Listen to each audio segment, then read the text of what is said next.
Mammouth.media. Cette tasse fleurie dans laquelle Victoria, étudiante de 22 ans, boit son café le matin, n'est pas comme les autres.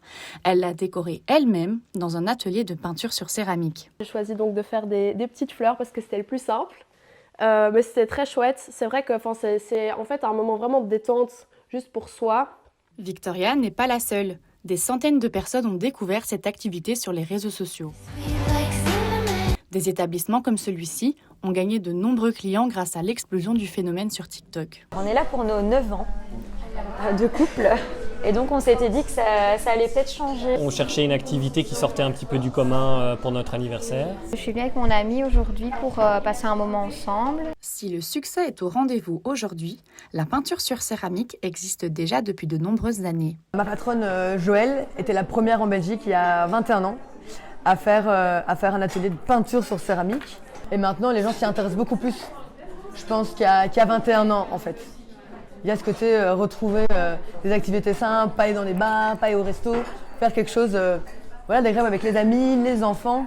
C'est cette envie de faire quelque chose à la main, fait par nous, et ressortir avec un objet qui nous appartient, qu'on verra tous les jours dans sa cuisine, dans son salon, sur la table à manger. Les gens viennent ici pour se changer les idées. Bon, ici, on se disait que ça nous rappelait notre enfance parce que quand on est adulte, on a tendance à oublier les activités manuelles, mais c'est chouette de se retrouver dans des moments comme ça pour faire un peu plus de peinture.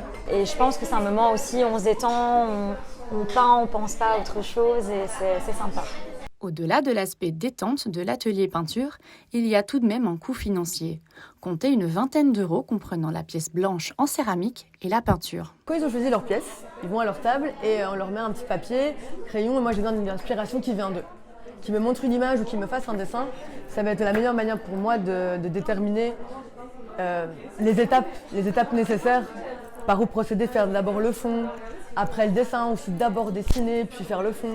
Du coup, il y a des étapes à respecter quand on peint sur céramique. La peinture sur céramique est sans doute autant un effet de mode qu'un business qui répond à un besoin de revenir à une activité manuelle.